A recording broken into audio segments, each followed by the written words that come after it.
पतञ्जलि प्राञ्जलिरा नतोऽस्मि। अर्थात जिन्होंने योग के द्वारा चित्त की पातंजल महाभाष्य रच के वाणी के दोष निकाल के वाणी की तथा चरक संहिता का निर्माण करके शरीर की माने कि वैदिक शास्त्र द्वारा शरीर की मल को दूर किया, ऐसे पतंजलि प्रवर ऋषि पतंजलि को हम वंदन करते हैं।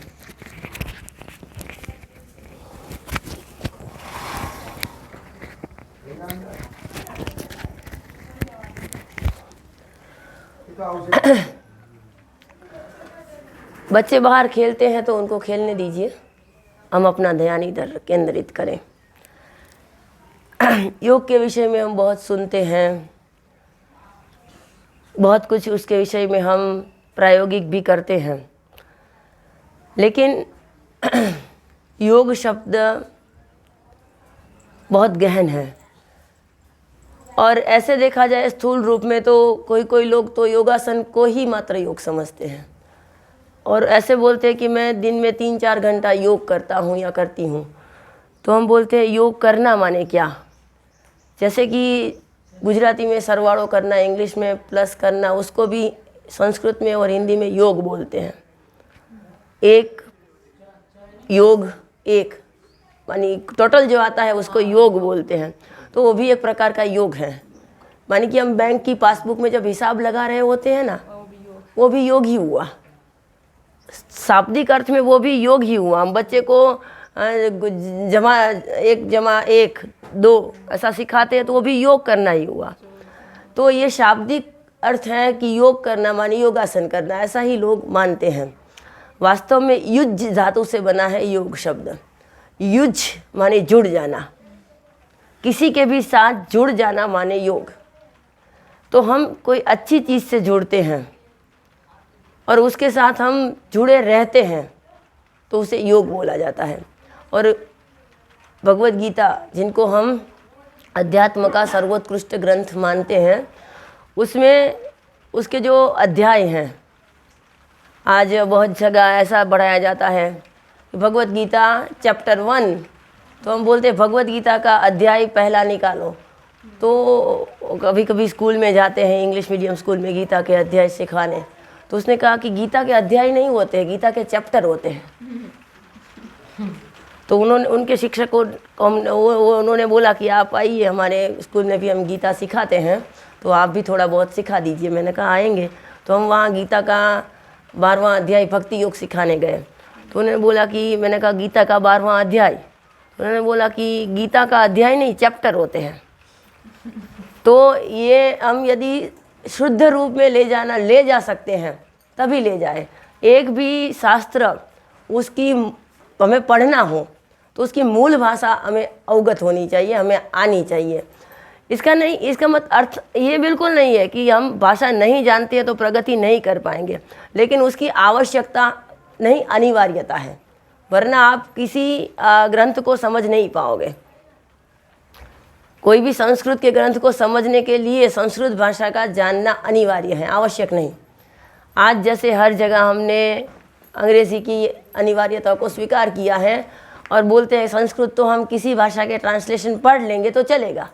तो आप एक बार मूल अंग्रेज़ी पढ़ो किसी भी फिलोसोफर का और उसका ट्रांसलेशन पढ़ो। मैंने खुद फ़र्क देखा है। तो इंग्लिश जैसी भाषा में भी इतना फ़र्क आ जाता है, भाषा का अंतर होने से, अनुवाद होने से। तो संस्कृत में आएगा ही, बहुत आएगा, क्योंकि इसके तो पारिभाषिक शब्द बहुत हैं। एक शब्द के अनेक अर्थ निकलते हैं। द्यू शब्द है जिसके ऊपर से बना है देव शब्द, द्यू धातु है उसके ऊपर से बना है देव शब्द, उसके 13 अर्थ बनते हैं। एक ही धातु के 13 अर्थ हैं। जैसे कि हम इंग्लिश में बोलते हैं वॉक, WALK, वॉक माने चलना, एक ही अर्थ हुआ। लेकिन हमारे यहाँ कोई भी शब्द के एक ही अर्थ हो ऐसे बहुत कम शब्द हैं, बहुत कम शब्द हैं। जैसे कि मैं बोलूँ हस्त कमल, तो एक अर्थ तो ये हुआ कि हाथ और कमल। इसका इंग्लिश करेंगे तो हैंड लोटस, ऐसा ही होगा। अभी कोई जब उनका वंदना बोलते तो लोग लिखते हैं लोटस फिट, माने कि चरण कमल।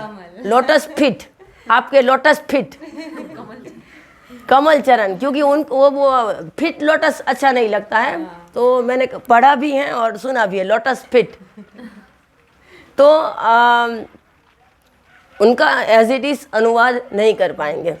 और उनके जो मुहावरे हैं, कभी भाषा का चर्चा होगी तो इसके विषय में बात करेंगे, लेकिन हमारे यहाँ एक ऐसा गुरुकुल में विधान है कि कोई भी भाषा साथ पढ़ाओ, एक समयावच्छेद पढ़ाओ, तो उसका सिमिलिटी और उसका वैषम्य, साम्य और वैषम्य दोनों पता चलेगा।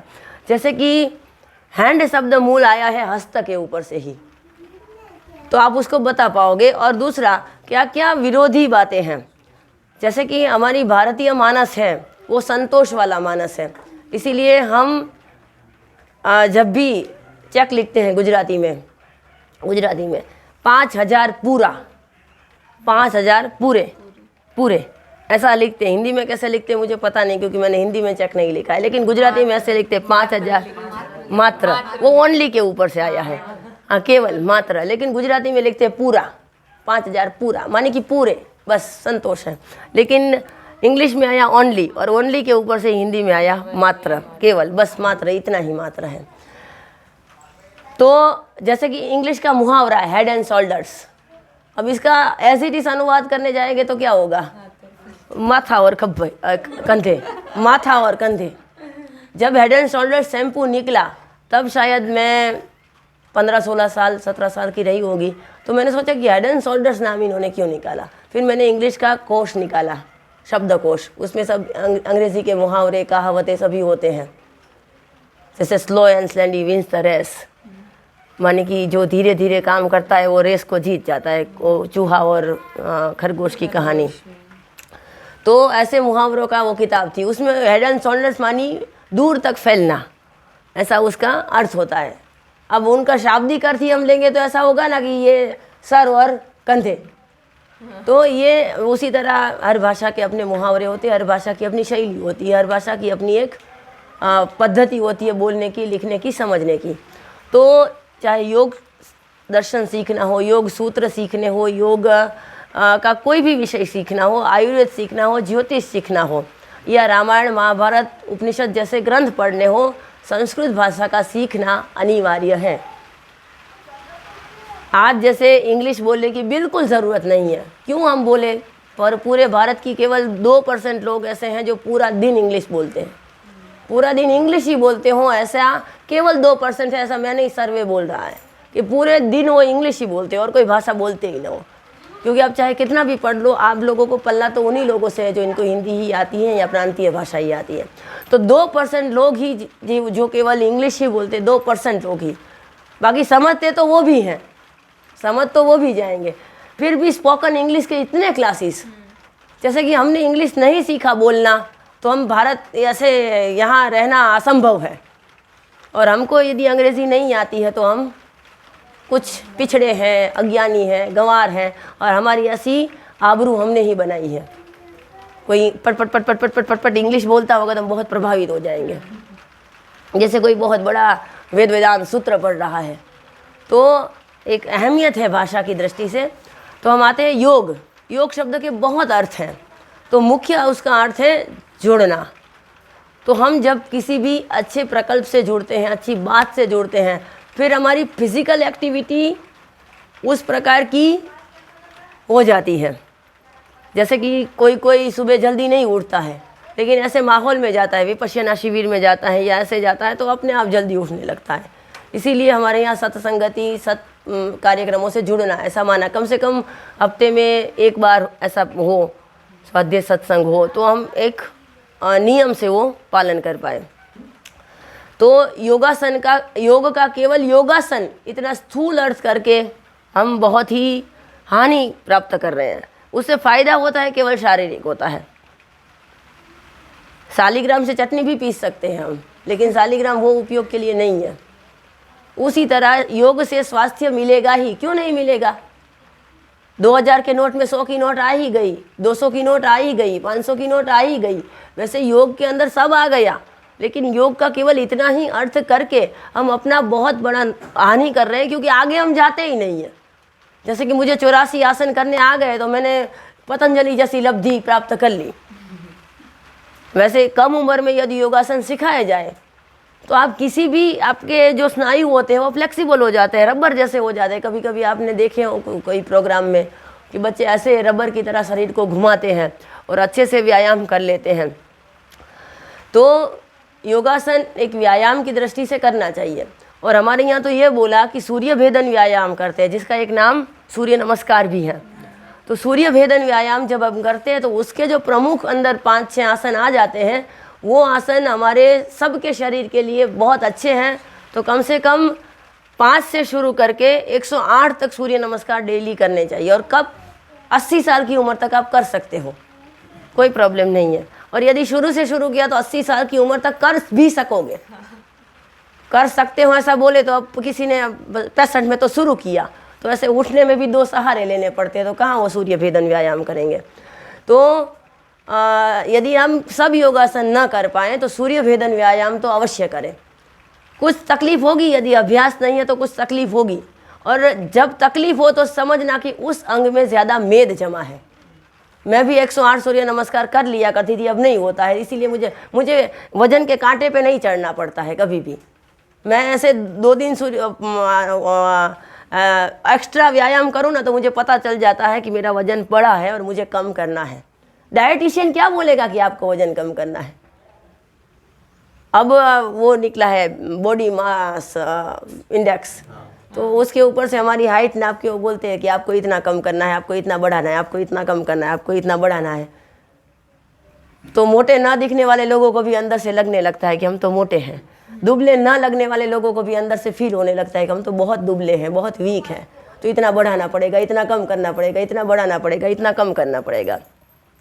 तो हमारा शरीर खुद बता देता है कि हमारे शरीर को सही में वज़न कम करने की या वज़न बढ़ाने की ज़रूरत है या नहीं। वरना ये लोग तो हाथी को भी डाइटिंग पे चढ़ा दे कि तू बहुत मोटा हो गया है, तू डाइटिंग कर ले। और जिराफ जैसे दुबले पतले प्राणियों को वो ओवर फीडिंग शुरू करा दे कि तुम खाओ खाओ खाओ, क्योंकि बहुत दुबले हो और लंबाई बहुत है, लंबाई इतनी है और देखो दुबले कितने हो। तो हर एक का अपना अपना शरीर का एक बंधारण होता है। आप स्वस्थ रहे, आप बिना आधार के उठ पाए, बिना आधार के चल पाए, 5-6-7 किलोमीटर चलने के बाद भी आपकी सांस न फूले, आप सीढ़ियाँ चढ़ जाए 50, 60, 70 और आपको कोई तकलीफ़ ना हो, तो समझ लीजिए कि आप स्वस्थ हैं।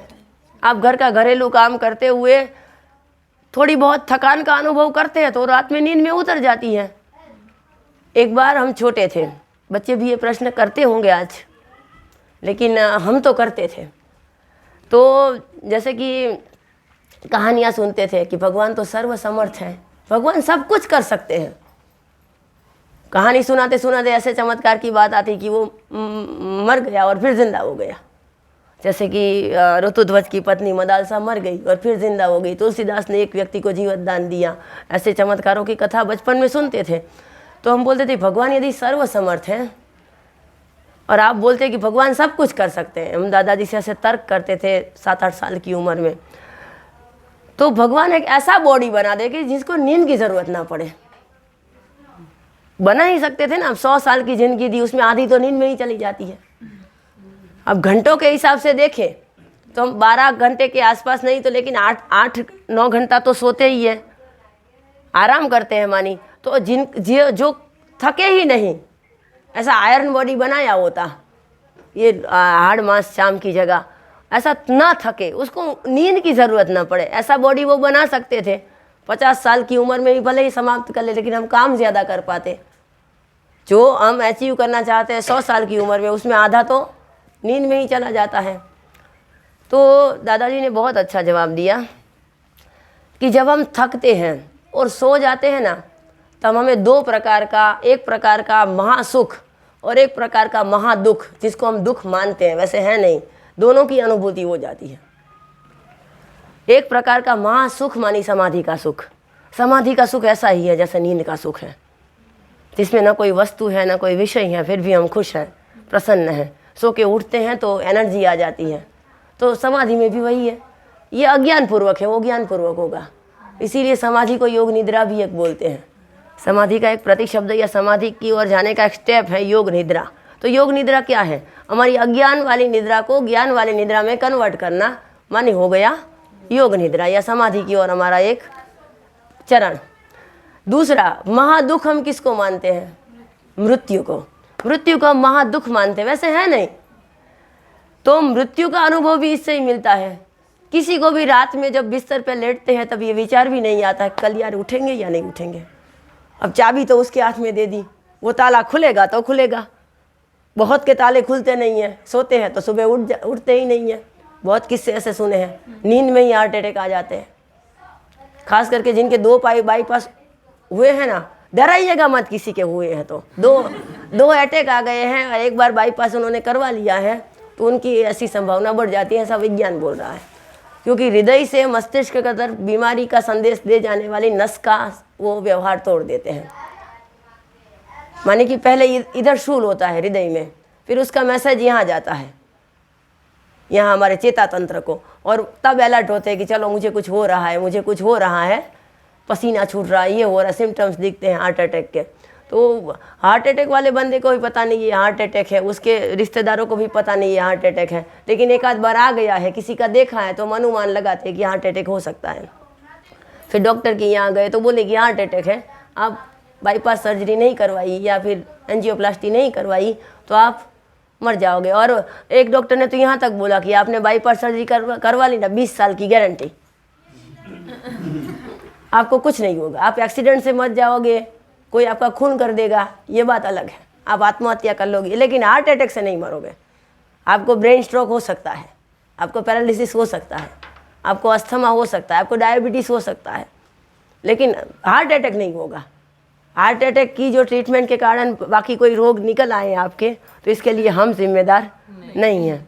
तो बाईपास सर्जरी के बाद बीपी डिटेक्ट हुआ हो, ब्लड प्रेशर, जिन्होंने कभी लाइफ में बीपी की तकलीफ़ न झेली हो उनको बीपी की तकलीफ़ हुई हो, अस्थमा हुआ हो, ऐसे बहुत केस हुए, लेकिन उन्होंने बोला हार्ट अटैक तो नहीं आया ना। हार्ट अटैक से आप नहीं मरोगे, क्योंकि हार्ट अटैक जब आएगा तब आपको पता ही नहीं चलेगा, नींद में ही एकदम बिस्तर पे लेटे थे। बहुत है किससे आजकल सुनने में आते हैं कि नींद, तो आम नॉर्मल व्यक्ति जिनको एक भी हार्ट अटैक नहीं आया है, हम डरते नहीं, और कोई भी नहीं डरता है। बिस्तर पे लेटते वक्त हम डरते नहीं हैं कि हम उठेंगे नहीं तो क्या होगा, ये काम तो अधूरा रह गया, वो काम तो अधूरा रह गया, हम उठेंगे नहीं तो। एक विश्वास के साथ हम सब सो जाते हैं, कल उठेंगे ही उठेंगे। इसीलिए हम तो आयोजन कर लेते हैं कि 14 तारीख को ये करेंगे, 15 तारीख को ये करेंगे, टाइम टेबल बना लेते हैं। वैसे ज़िंदगी का कोई भरोसा नहीं है, तो टाइम टेबल का भी कोई अर्थ नहीं है, फिक्स डिपॉजिट का भी कोई अर्थ नहीं है, इंश्योरेंस का भी कोई अर्थ नहीं है, तो एक भी बात का कोई अर्थ नहीं है। ये कर लेंगे 5 साल में, 10 साल में ये कर लेंगे, इसका भी कोई अर्थ नहीं रहा। फिर भी हम एक विश्वास के साथ सभी आयोजन बनाते, एक विश्वास के साथ सो जाते हैं। तो वो जो मृत्यु है उसका अनुभव भी निद्रा में है। जैसे मृत्यु में लंबे अरसे तक कुछ छोड़ना होता है और नींद में कुछ अरसे तक ये छोड़ना होता है। इसीलिए एक कहानी बहुत अच्छी आती है कि एक बार एक राजा सोया हुआ था अपनी पत्नी के साथ बेडरूम में, रानी के साथ, और सोते सोते दोनों बातचीत कर रहे थे कि मैं कितना भाग्यवान हूँ कि मुझे तुम्हारे जैसी सुंदर पत्नी मिली। तो पत्नी ने कहा कि मैं भी कितनी भाग्यवती हूँ कि मुझे रानी बनने का सौभाग्य मिला और आप जैसे मुझे पति मिले। देखो ना हमारे पास कितने हाथी घोड़े हैं, हमारे मित्र भी कितने अच्छे हैं। ऐसे संवाद करते हुए उन्होंने श्लोक के 3 चरण दीवार पे लिखे। पहला चरण कि चेतो हर आयुवतयः, मानी कि मन को प्रसन्न करने वाले पति पत्नी हम दोनों हैं, हम दोनों एक दूसरे के मन को प्रसन्न रखने वाले हैं। दूसरी लाइन में हमें बहुत अच्छे मित्र मिले हैं, हम बहुत अच्छे सौभाग्यवान हैं कि हमें बहुत अच्छे मित्र मिले हैं, हमें बहुत अच्छे हितचिंतक मिले हैं, हमारे रिश्तेदार बहुत अच्छे हैं। ये भी सद्भाग्य की बात है, बहुत सद्भाग्य से ऐसे मिलते हैं। वरना तो हम उत्तर में जाएंगे तो दक्षिण को हमारे टांग को खींचेंगे कि तुम इधर क्यों जा रहे हो, इधर बाउंड्री से बाहर क्यों निकल रहे हो, ये हम इतनी ही बाउंड्री में रहो ना। हाँ वो क्यों ये सब वहाँ क्यों जा रहे हो, खामखा घूमने की बहुत जगह है, वहाँ जाओ ना। तो रिश्तेदार भी अच्छे मिले हैं। तीसरी लाइन में हमारे पास बहुत धन है और हमारे पास बहुत हाथी घोड़े हैं। पहले हाथी घोड़े गायें ही संपत्ति मानी जाती थी, जैसे कि आज गाड़ियाँ मानी जाती हैं। तो ये 3 लाइनें लिखी। और चतुर्थ चरण मानी कि जो श्लोक का चौथा चरण है वो याद नहीं आया, और याद करते करते दोनों सो गए। अब उसी समय पे एक चोर आया। चोर बहुत विद्वान था, और विद्वानों के घर अक्सर चलते नहीं हैं। एक बार एक कवि की शादी हुई, तो पहले ही दिन कवि की पत्नी ने बोला कि मुझे एक आपसे बात करनी है, पहले आपसे क्षमा याचना कर लूँ। तो कवि को लगा कि पुराना कोई प्रकरण होगा, उसके विषय में बोल रही होगी। तो उसने बोला कि मैं तो बहुत उदार हृदयी हूँ, मैं समझता हूँ कि युवानी के आवेश क्या होते हैं, युवानियों के आकर्षण क्या होते हैं, मैंने तुमको क्षमा किया। नहीं, पहले सुनिए तो सही, बाद में क्षमा करना। उसने कहा क्या बोलो, मुझे खाना पकाना नहीं आता है। तो उसने कहा कि बहुत कम अवसर ऐसे होते हैं इस घर में तो खाना पकाना पड़े।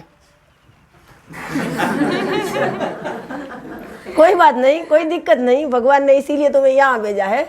यहाँ बहुत कम दिनों में पकाना पड़ता है, वरना तो 10 रुपए के नाश्ते से चला लेना पड़ता है। तो कवियों की, विद्वानों की आर्थिक स्थिति अच्छी हो, ऐसे बहुत कम कवि हुए। अपवाद रूप कालिदास बहुत श्रीमंत कवि थे। धीमंत और श्रीमंत दोनों साथ में नहीं होते। धीमंत हुआ तो श्रीमंत नहीं होगा, और श्रीमंत हुआ तो धीमंत नहीं होगा। तो वो विद्वान था, लेकिन उसका विद्वता का तो कहीं बाजार में कोई कीमत नहीं आती है कि 2 किलो विद्वता बेच दी, चलो 2 किलो विद्वता बेच दी। हम घर पे सोना चांदी रखा होगा तो 2 तोला बेच देंगे कि चलो 2 तोला सोना निकाल दिया, लेकिन विद्वता को कौन पूछेगा। तो वो बेचारा भूख का मारा, बच्चे वहाँ भूखे हैं, पत्नी चिल्ला रही है, तो चोरी करने निकला। तो विद्वान था, इसने सोचा कि इधर उधर हाथ क्यों मारना, सीधा राजा के घर में ही जाते हैं। तो राजा के घर में, राजा के बेडरूम तक पहुँच गया इन केन प्रकारेण। तो उसने देखा कि ये 3 चरण लिखे हुए हैं श्लोक के। चौथा चरण उसने लिखा कि ये सब आँख खुली है तब तक है, रात में आँख बंद हो गई तो फुटपाथ वाले की नींद भी एक है और राजमहल में सोने वाले की नींद एक ही है। विकार का सुख सबको एक जैसा है, नींद का सुख सबको एक जैसा है, चाहे राजा हो चाहे भिखारी हो। उसने चौथी लाइन लिखी कि सम मिलने नयने न किंचित अस्ति। आपने ये जो सब कुछ लिखा है ना, वो किंचित मात्र भी नींद में नहीं है। नींद में ये तीनों, चारों, पांचों जो आपने सुख लिखे, एक भी सुख नींद में आपको उपयोगी नहीं है। उल्टा जितना वो सुख बढ़ेगा, नींद नहीं आएगी। तो वो तो चोरी किए बिना चला गया, क्योंकि सोचने में, पाद पूर्ति करने में बहुत समय लग गया कि क्या लिखूं। तो वो तो ऐसे ही निकल गया। अब सुबह देखा राजा ने कि हम तो ये 3 चरण लिख के ही सोए थे, तो चौथा चरण किसने लिखा। फिर तो वो उनकी तलाश की गई, उसको इनाम दिया गया, उसको राज में पंडित की उपाधि दी गई, सब उसको किया गया। मानी कि निद्रा का सुख ऐसा सुख है कि समाधि की अनुभूति कराए, और निद्रा का दुख ऐसा दुख है जो मृत्यु की अनुभूति कराए। मृत्यु मानी चीर निद्रा, और नींद माने लघु मृत्यु। तो मौत से मत डरिए, इधर आ जाएंगे वापस हम कपड़े बदल के। जिस किसी से भी आसक्ति, आकर्षण रहेगा, इधर ही आएंगे। इसीलिए भगवान ने गीता में कहा कि ऐसी जगह की आसक्ति मत रखो, ऐसी व्यक्ति की आसक्ति मत रखो कि वहाँ आपको वास्तव में जाना नहीं है। समझ में आए ना। किसी को किसी नट नटी का बहुत आकर्षण होता है, तो वो समझ लो नरक में गए ना, नरक में ही जाएंगे। नरक में गए ना तो हमें जाना पड़ेगा, हमने पाप नहीं किए हैं तो भी जाना पड़ेगा। उसको बोलते हैं अनर्थ दंड। हमने पाप नहीं किया, हमारी कोई गलती नहीं, हमने केवल उनसे आकर्षण बनाया।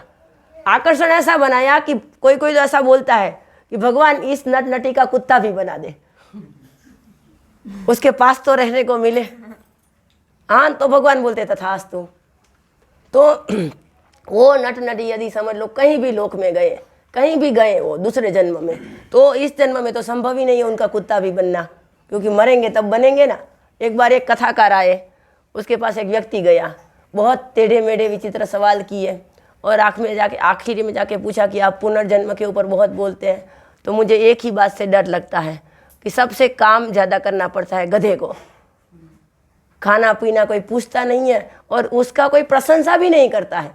बैल की प्रशंसा हम करते गोवंश से कि गोवंश है, कुत्ते की प्रशंसा करते कि वफादार है, हाथी की प्रशंसा करते, हर पशुओं की प्रशंसा होती है।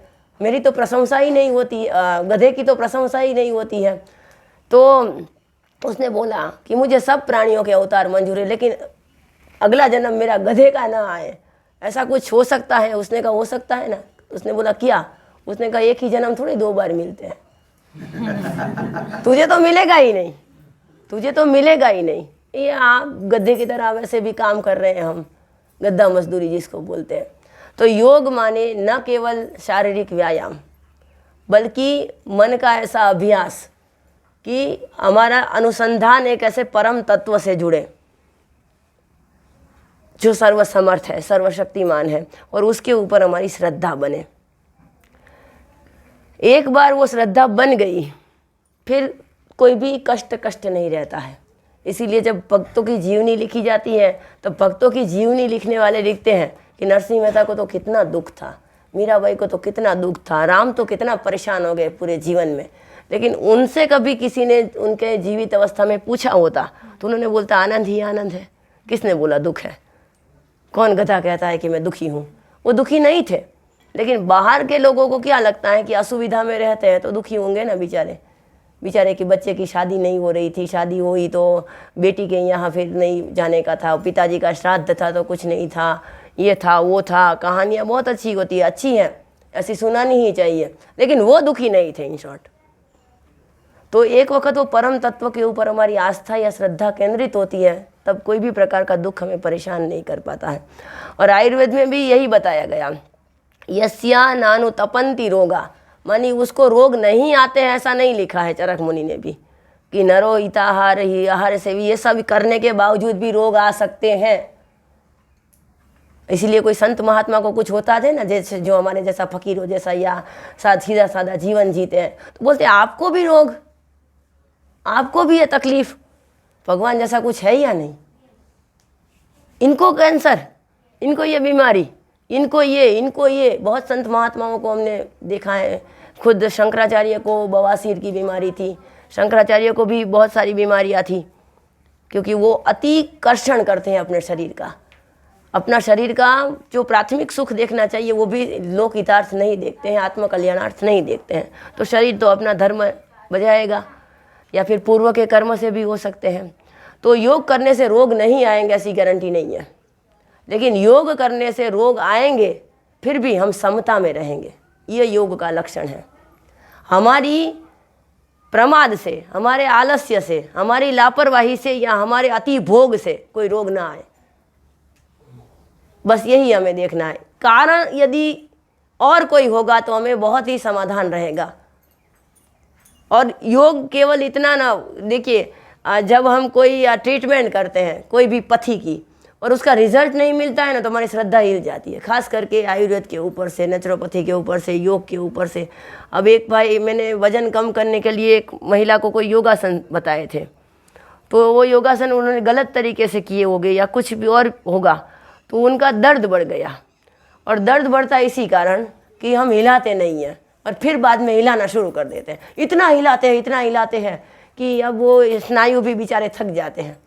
पहले तो अभ्यास दिया नहीं और फिर इतना मच पड़ते हैं पसीना छोड़ने में कि चलो अब इतना पसीना, 1 किलो पसीना छोड़ दिया तो हम तुरंत ही वजन कम हो जाएगा।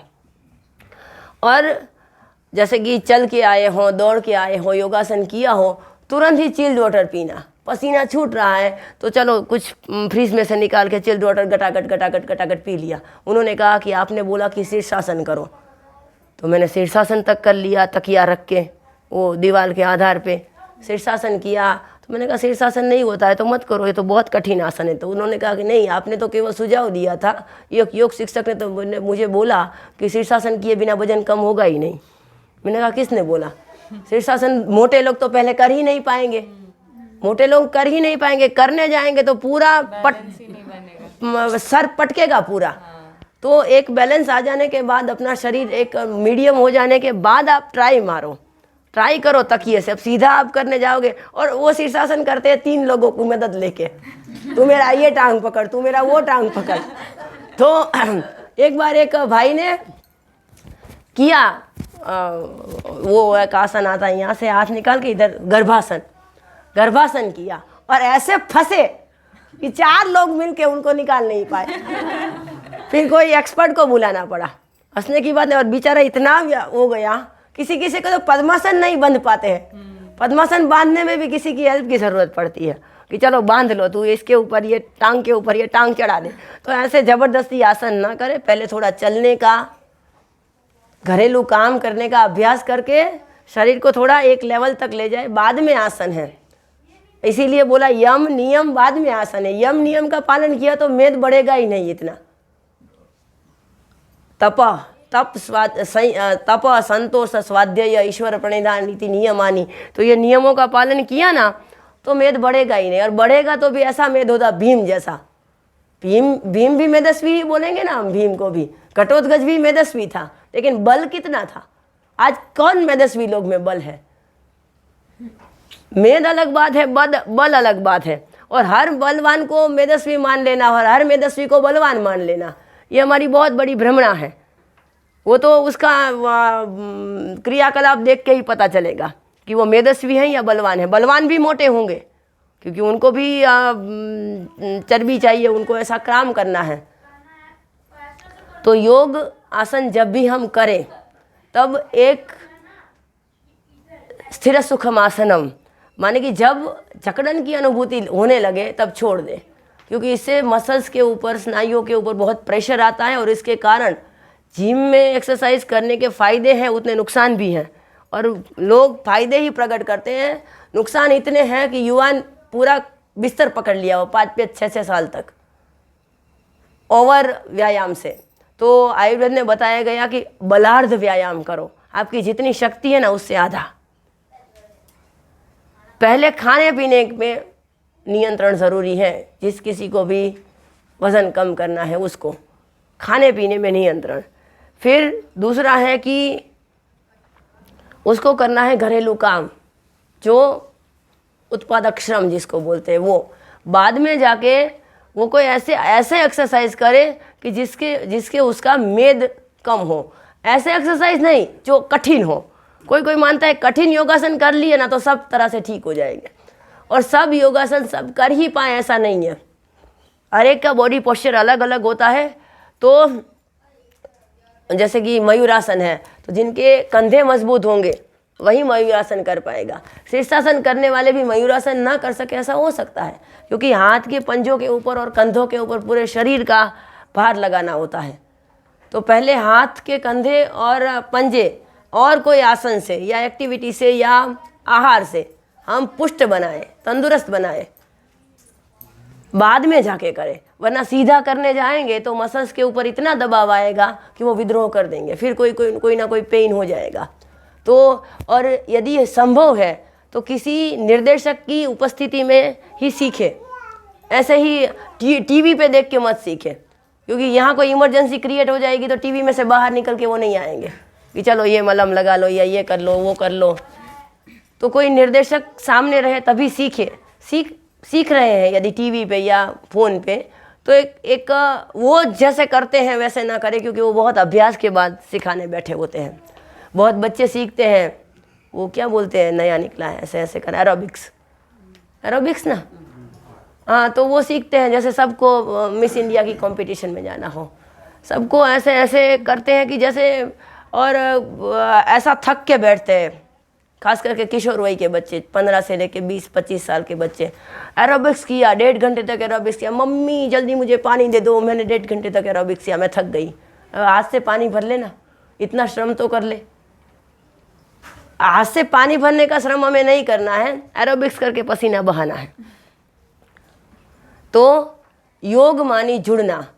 हम इसीलिए गीता के हर एक चैप्टर का नाम, अध्याय का नाम योग, पीछे योग है। अर्जुन विषाद योग, सांख्य योग, कर्म योग। तो योग माने जुड़ जाना। गीता में भी बार बार योग शब्द का उल्लेख आता है। फिर दूसरा है प्राणायाम। प्राणायाम में भी यही भ्रमणाएँ फैली हुई है कि आपने ऐसे किया वैसे किया तो बहुत फ़ायदे होंगे। फ़ायदे तो हैं ही, लेकिन गीता में प्राणायाम का डेफिनेशन क्या है वो पढ़िए, योग दर्शन में प्राणायाम का डेफिनेशन क्या है वो पढ़िए। पढ़ने के बाद करेंगे तो हम प्रॉपरली कर पाएंगे। जैसे कि कैसी भी गर्मी में हमने शीतली प्राणायाम किया तो हमें ठंडक की अनुभूति होगी। कैसी भी गर्मी में कैसी भी ठंडी में भस्त्रिका प्राणायाम किया, मेरा तो जुकाम है इसीलिए नहीं कर पाऊंगी, लेकिन भस्त्रिका प्राणायाम पता है ना, वो लोहार की जो होती है ना उसको भस्त्र बोलते हैं, वो जैसा स्वर होने तो वैसे भी आपको स्वेटर निकाल देने पड़ेंगे भस्त्रिका प्राणायाम किया तो ऐसे प्राणायामों की ये इमरजेंसी इफेक्ट भी है कि बहुत ठंडी लग रही है, समझ लीजिए हमारे पास ओढ़ने का कुछ नहीं है और कुछ नहीं है, बहुत तेज़ वायु चल रही है, तब हम भस्त्रिका प्राणायाम करने लगेंगे तो हमारी ठंड चली जाएगी। जैसे कि हम ऐसे ऐसे करते हैं, बहुत ठंड होती है तो हमारे शरीर अपने घर्षण से गर्मी को उत्पन्न करता है। तो यदि हम बालकों को भी सिखाते हैं प्राणायाम करना, जो पेरेंट्स हैं वो लोग, तो हम ऐसे मत सिखाएं कि चलो भस्त्रिका प्राणायाम कर लो, ये है वो है। उसका महत्व क्या है, वो क्यों करना है, कब ज़्यादा करना है। पहले क्या होता था, कैसी इमरजेंसी क्रिएट होती थी, जैसे कि पिछली बार हमने बोला था कि पानी न मिले तो पानी तत्व कम न हो, इसीलिए ये मुद्रा आपने की। कहीं शुद्ध पानी नहीं मिल रहा है तो हमने ये मुद्रा की तो हमारा शरीर का जल तत्व बैलेंस हो जाएगा। माने कि हमें फिर शीतली प्राणायाम किया तो जल तत्व की कमी नहीं महसूस होती है। फिर खजूर के बीज जो हम फेंक देते हैं, खजूर खा के खजूर के बीज फेंक देते हैं ना सभी, वो खजूर के बीज संभाल के रखिए। छुआरा पता है ना, छुआरे के बीज भी संभाल के रखिए। कहीं प्रवास में जाते हैं तो साथ में रखिए, कहीं पानी नहीं मिला खजूर का बीज चूसते रहे तो पानी की प्यास नहीं लगेगी। इसीलिए खजूर सबसे ज़्यादा कहाँ बनता है, रेगिस्तान में खजूर के बीज को खजूर खाया, खजूर नाश्ता ही उनका खजूर का है, तो खजूर खाया, बीज साथ में रख लिया, आगे दूर तक पानी नहीं है तो वही खजूर के बीज चूसते रहेंगे तो उसको प्यास नहीं, माने कि प्यास लगेगी, लेकिन पानी की कमी के कारण हमारे शरीर में जो डेफिशिएंसी होने के जो रोग विकृति होती है ना वो नहीं होंगे। हमारे यहाँ तो सद्भाग्य है, पानी मिल ही जाता है, लेकिन फिर भी ये जैसे किसी को निर्जला है तो शीतली प्राणायाम कर लिया या फिर वरुण मुद्रा कर ली तो उसको पानी की प्यास नहीं लगेगी। पहले तो ऐसे आज भी होते हैं, ऐसे कंद भी हुआ करते थे कि एक दिन खा लिया तो 8 दिन तक भूख नहीं लगती है, फिर शरीर को जितनी पुष्टि मिलनी होती है उससे मिल जाती है। तो योग का मतलब केवल इतना बच्चों को भी नहीं सिखाना है, न हमें खुद समझना है कि योग माने योगासन, बस समाप्त। योग न तो योगासन से शुरू भी होता है, न तो योगासन पे जाके समाप्त भी होता है। योग शुरू होता है एक जुड़ाव से, माने कि हम किसी भी अच्छी चीज़ के साथ जुड़ना, हमारा प्रथम चरण शुरू हुआ, वो हुआ हो योग। आगे जाके वही योग मुक्ति तक हमें ले जाएगा, लेकिन स्टेप बाय स्टेप हमें आगे बढ़ना होगा। हमारी समस्या यही है कि हम कुछ थोड़ा सीख लेने के बाद डकार खा लेते हैं कि इतना तो हो चुका, अब क्या है। इसीलिए बोला हमारे शास्त्रों में, सुभाषितों में बालकों को भी हम सिखाते हैं कि 3 बातों में हमेशा असंतोष रखो और 3 बातों में हमेशा संतोष रखो। 3 बात में हमेशा असंतोष रखो, 3 बात में हमेशा संतोष रखो। असंतोष रखने जैसी बात कौन सी? तप, पाठ और दान। पाठ करना माने कि पढ़ना, दान माने हम उसमें भी अनुकरण करते हैं कि चलो इसने तो दे दिया ना, अब हमने तो इतना दिया, बाकी तो इतना भी नहीं देते हैं। कहीं दान देने का अवसर हुआ तो बोलते हैं कि हमने 100 रुपये को दिए, उन्होंने तो कुछ नहीं दिया, इतना तो देते हैं हम, तो कृतकृत्य हो जाते हैं कि चलो हमारा हो गया कर्तव्य पूरा। वैसे शास्त्र विधि से देखे तो हर व्यक्ति को अपनी आय का 10% देना होता है, लेकिन कितने देते हैं? हाथ से छूटता ही नहीं है। वाह, देखो एक महोदय हैं जो दे रहे, साधु साधु। तो अपनी आय जितनी भी है, समझ लो उससे कम होती तो लोग ऐसा मानते, जैसे हमारी आय बढ़ती जाती है ना, इनकम, वैसे ही हमारे खर्चे पहले बढ़े हुए होते हैं। पहले खर्चे बढ़ते हैं, बाद में आय बढ़ाने की कोशिश होती है। इसीलिए जब महिलाओं का कोई प्रोग्राम होता है ना, तो मैं बोलती हूँ कि बिना कमाए आपकी इनकम बढ़ जाए, ऐसे मैं नुस्खे बताती हूँ, तो सब नोट पेन निकालते लगते हैं। बिना कमाए आपकी इनकम बढ़ जाए, ऐसे मैं नुस्खे बताती हूँ। तो वो बोलते हैं, मैं बोलती हूँ कि ये जो क्या बोलते हैं, वो डिब्बा आता है टीवी में रखने वाला, सेटअप बॉक्स के पर मंथ के लगभग 200 से लेकर 300 रुपये मिनिमम। वो अब तो चैनल के हिसाब से हो गया, तो ज़्यादा चैनल होगी तो ज़्यादा, तो वो निकाल दीजिए, 300 रुपये बच गए तो बचत मानी आई। हाँ, बचत मानी आई हो गई। फिर बच्चों की स्टेशनरी में इतना खर्चा होता है कि जितनी की ज़रूरत नहीं है। बच्चे क्या पता है, पिछली बार हमने बोला था, याद हो तो, कि बच्चा जब कंटाल जाता है ना होमवर्क करते करते, कोई बच्चे तो ऐसे, जैसे कि वो शार्पनर है, वो खंजर है, और ये है उसकी टीचर है, ऐसे दांत भी ऐसे, आंखें भी ऐसी, पूरी उग्रता से। मैंने कहा वो पेंसिल है। हाँ, पता है। तो ऐसे करते हैं, और पूरी पेंसिल एक दिन में खत्म, क्योंकि होमवर्क इतना। LKG के बच्चे को 70 पेज का होमवर्क वैकेशन में करने के लिए। तो ऐसी स्कूल में पढ़ाए जहाँ इतने खर्चे ज़्यादा ना हो। स्कूल का और पढ़ाई का कोई लेना देना नहीं है। स्कूल का और पढ़ाई का दूर दूर तक का कोई संबंध नहीं है। जो जीवन में काम आए ऐसी पढ़ाई वो पढ़ाते हो। तो स्टेटस के नाम पे अच्छी स्कूल में डालना कि वो बहुत अच्छी बड़ी स्कूल है, उसके तेजस्वी तारे चमकते रहते हैं। अब ये बोर्ड के गगन में, बोर्ड तक कोई पूछता भी नहीं है, लेकिन बोर्ड में आ गए तो आप जैसे लाइमलाइट में आ गई कोई पूरी स्कूल। फिर ऐसे छोटे मोटे खर्चे सबके क्या क्या होंगे वो तो, क्योंकि मेरे तो नहीं है तो मुझे पता नहीं है। व्रत लीजिए कि पूरे साल में 2 ही साड़ियाँ खरीदेंगे। व्रत ही ले लीजिए कि पूरे साल में 2 साड़ी बस, या सलवार कमीज जो भी कपड़े पहनते हो, दो जोड़ी काफ़ी है। फिर ज़्यादा खरीद के क्या पहनूं और फिर 2 किराए लेते हैं, क्या पहनूं। तो उसके पति बोलते हैं कि ये पहन लो ना, ये तो अभी उस बार ही पहनी थी, तो वो वाली पहन लो। नहीं, वो भी पहन चुकी हूँ, वो वाली, उसका कहाँ फॉल फीको हुआ है, तो वो वाली पहन लो। उसका ब्लाउज कहाँ अब मुझे होता है, तो वो पहन लो। उसका पेटीकोट नहीं मिल रहा है, वैसे ये ऑरेंज वाली पहनूँ तो ठीक है, वो पहन। डिसाइड ही होता है पहले से कि वही पहननी है। तो इतना कन्फ्यूज़न क्यों होता है, ज़्यादा हो गई है इसीलिए। तो व्रत ले लीजिए, बढ़ गई ना इनकम बढ़ गई। दूसरा, दुनिया में ऐसा कोई ब्यूटी पार्लर हो जो सही अर्थ में हमें सुंदर बनाए, सही अर्थ में सुंदर बनाए, सुंदर दिखाए नहीं, सुंदर बनाए, सुंदर दिखाए नहीं, हमको सुंदर बनाए, तो मैं पहले जाऊंगी। मैं हूँ उससे ज़्यादा सुंदर बनना चाहती हूँ, दिखना नहीं, बनना चाहती हूँ सही अर्थ में। तो मैं आज तक कभी ब्यूटी पार्लर में नहीं गई हूँ, जाना चाहती हूँ। ऐसा कोई ब्यूटी पार्लर हो तो मुझे बताइएगा। नहीं है जो हमें सही अर्थ में सुंदर बनाए। तो हम महिलाएं तो जाती हैं, उनका तो अबाधित अधिकार है, कोई उसके ऊपर नहीं, वरना तो आंदोलन निकल पड़े। और बहुत महिलाओं की आजीविका की भी इस पे चलती है, ज़्यादातर ब्यूटी पार्लर महिलाएं ही चलाती हैं। तो इसीलिए मैं इसका विरोध नहीं करती हूँ, क्योंकि बेचारी उनके भी आजीविका का प्रश्न खड़ा हो जाएगा, और आपको जो जाते हैं उनको तो फिर कुछ उनके ऊपर अन्याय होगा, क्योंकि सौंदर्यवान दिखना महिलाओं का एक अधिकार है, अधिकार। लेकिन आपका इन्फेक्शन बाकी पुरुषों को भी अब लगने लगा है तो वो भी जाने लगे हैं, ये गलत बात हुई।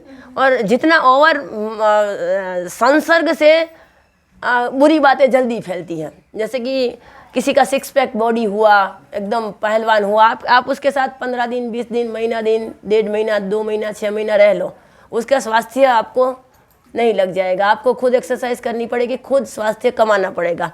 लेकिन कोई टीबी वाले के साथ 2 दिन रह लो, उसके साथ खा लो पी लो, आपको टीबी लग गया। तो जो बात अच्छे नहीं है उसका संक्रमण जल्दी होता है। माने कि बहुत पुरुषों को मैंने ऐसे देखा